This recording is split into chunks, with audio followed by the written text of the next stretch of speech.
Hello, Mr.Gobbo here. Welcome to my battle report number 9. You might think, Saurian Ancients again, huh? Thanks, but no thanks. But this time my opponent is not Pinktaco, but an old friend, AngusArmsved. We used the roster size of 2400 points and played with the 9th Age v.0.11.9.3 rule set. We rolled for deployment type and got diagonal deployment. We also got the secondary objective, secure target. Our targets, 2 very small rocks, are indicated by the 2 white arrows. Now let's take a look at our lists. As always, feel free to pause the video at any time in order to get more time to read the details. My opponent decided to go with a fat frog, which he put in a block of Saurian warriors. An interesting detail is the fact that you get to use the law attribute when using the firing. I didn't know this, and it was very annoying for my suicide units to be killed/injured by that. He also went for a dangerous unit of Ramphadons, beefed up with 2 skink heroes. Is this what they call cowboys? I've never faced those buggers before. Also, chameleon skinks.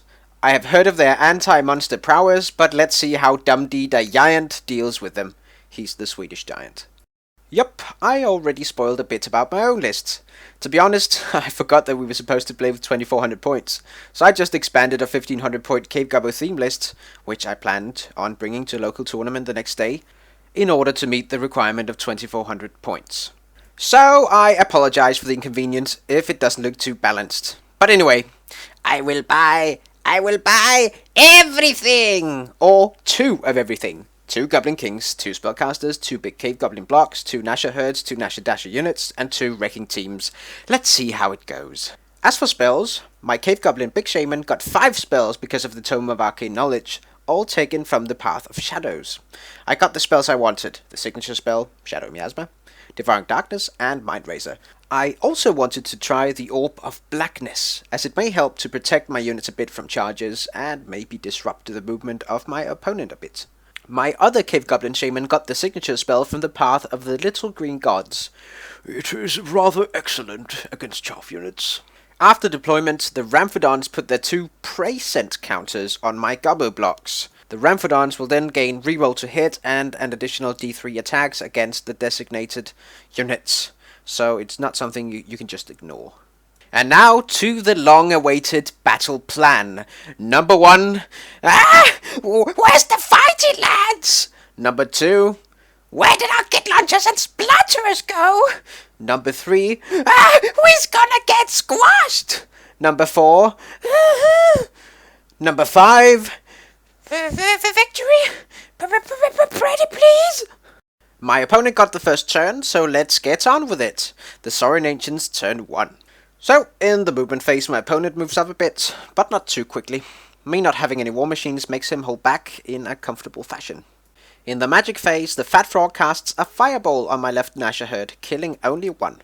The law attribute puts a wound on my centrally placed wrecking team. In the shooting phase, the combined shooting of the Ramphadon hero and the chameleons naturally put 4 wounds on Dumdy the Giant. That was quick. But no close combat, so let's get on with the Orcs and Goblins turn 1. In the movement phase, my cave trolls fail their rerollable Leadership 9 stupidity test and stumble 2 inches forwards. So it begins. Dumdy the Giant realizes he cannot survive another shooting phase and declares a charge on the chameleons, who passed their terror test, and put another wound on him. Dumdy naturally completes his charge. I then try to move my right Nasher Dasher unit around the piece of impassable terrain, and my central Nasher Dasher unit tries to annoy the salamanders and skinks. The rest of my units wiggle a bit forwards. So, in the magic phase, my level 1 casts the boosted signature spell from the Path of the Little Green Gods, dealing 3d6 strength 3 hits on the closest salamander, causing 1 wound. My level 4 casts the boosted Shadow Miasma on the Ramphadons, reducing their stats by 3. This is when I learn that their fly movement value is not affected by the Shadow Miasma at all, since it is a special rule and the Shadow Miasma only affects their movement characteristic. Silly. Just plain silly. In the shooting phase, my arrow Gobbos fire the closest skinks, doing nothing. And what's better than close combat in turn 2? Close combat in turn 1. Dumdy luckily smashes the chameleons and he overruns as to avoid the Ramphadons. And now, let's get ready for the Saurian Ancients turn 2. In the movement phase, my opponent moves closer. He's slow, but steady. The Ramphrodons, unimpeded by the Shadow Miasma, move further into the forest in order to avoid both the giant and the Nashadashers. Good thing their ballistic skill is rubbish now. In the magic phase, the Fat Frog casts a medium fireball on my central Nashadasher unit and he gets 10 hits. I'm dead for sure. But then he has this terrific roll. Only 1 wound, so 1 dead Nashadasher. The low attribute puts another wound on my central wrecking team. In the shooting phase, the skinks finish off the aforementioned wrecking team. I still have another one though, so there's a chance to test that instead. The left skink unit kills another 3 Nashadashers. Only 1 left. And there's no close combat, so let's take a look at the battlefield instead. Wow, so pretty. It's time for the Orcs and Goblins turn 2. In the movement phase, I declare a charge on the skinks with my left Nasher unit. The skinks flee, so I managed to redirect my Nashers towards the swarm instead. The cave trolls charge the central skink unit, which holds. My trolls reach their target, and the Nashers don't quite make it. My Nashadashers on my right flank try to be sneaky and move towards the Ramphrodons. My central lone Nasher moves into base contact with the already wounded Salamander. In the magic phase, I managed to get off the boosted Shadow Miasma again, still targeting the Ramphrodons. In the shooting phase, I send out my Madget from my Mr.Gobbo unit. It passes through the close combat with the trolls, inflicts 2 wounds on the trolls, and kills 3 skinks. I'm not sure if it was worth it. But in the close combat phase, the trolls destroy the skinks, and the trolls pivot. The lone Nasher naturally dies, but manages to inflict 1 wound in the process. And it's time for the Saurian Ancients turn 3. In the movement phase, the Ramphrodons charge the Gobbos, and my opponent charges the trolls with both the wounded Salamander and the ancient Torosaur, with impact hits causing D3 wounds. The Salamander dies because of the Madget, but the ancient Torosaur easily gets in. The Ramphrodons don't make it.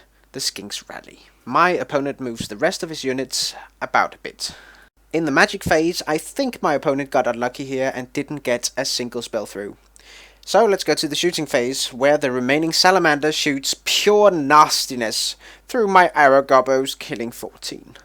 In the close combat phase, the Torosaur's impact hits inflict 9 wounds on the trolls. Ouch! The Torosaur itself then inflicts 2 extra wounds on the trolls, and they lose combat and break. The Torosaur decides not to pursue and instead pivots, as to ram into my Gobbos or Nasher herd at its earliest convenience. And now the Orcs and Goblins turn 3. In the movement phase, my left Nasher unit charges the swarm and the right Nasher unit charges the ancient Torosaur. The trolls rally. My remaining Nashadashers then move into the flank of the Ramphrodons, hoping to get lucky and maybe get them on the run. You have to know these things when you're a king, you know. In the magic phase, I decide to get tricksy and I try out the Orb of Blackness as to impede the Saurian warriors a bit. In the shooting phase, I release my Madget, but I fail to hit the Salamander. I also give the Salamander a full volley fire, but only cause 1 wound. In the close combat phase, the left Nasher herd kills off the swarm, and it then pivots. The right Nasher herd inflicts a single wound at the ancient Torosaur, and somehow I pass my break test.